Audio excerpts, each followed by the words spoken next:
I'm arresting you on suspicion of the rape and murder of Louisa Dunne. One of the UK's oldest cold case murders has been solved, and this 92-year-old man has been revealed as the killer nearly 6 decades later.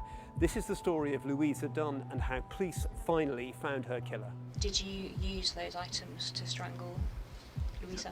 No, probably.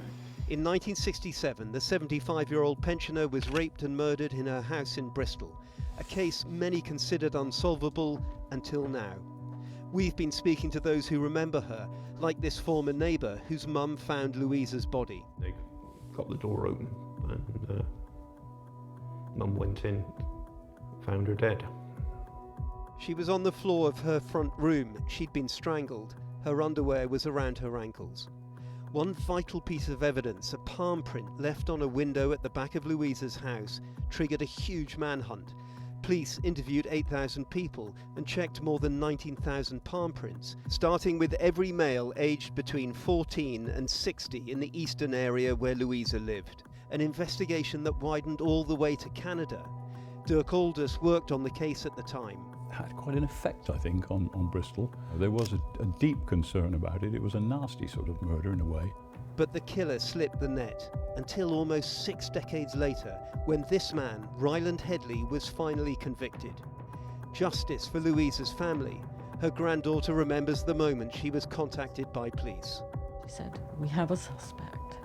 So I sat there completely stunned. So how, after nearly 60 years, did police finally track him down? The case was deep in the archive until a cold case team decided to look at it again. They ran forensic tests on the skirt Louisa Dunne wore that day for the first time and found traces of semen, enough to get a full DNA profile. And that's when I first heard the name Ryland Headley. It just makes me go cold. And when you found out he was alive? Game on. While Headley had seemingly gotten away with raping and killing Louisa Dunne in the 60s, he had been jailed for raping 2 elderly women in the 1970s and sentenced to life in prison. But he appealed that sentence, claiming it was excessive for a man with a previous clean record. Having managed to keep his murder of Louisa Dunne a secret, Headley had his sentence reduced to 7 years. But after a run-in with the police in 2012, his DNA went on the national database, his fingerprints too, but crucially not his palm prints. He claimed arthritis in his wrists meant his hands weren't flexible enough to give the prints.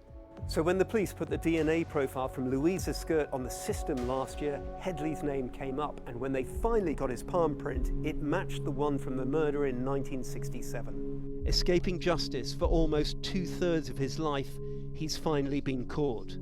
But at 92, what else might this murderer and serial rapist have hidden? The police say their work isn't done, but the question of who murdered Louisa Dunne has finally been answered.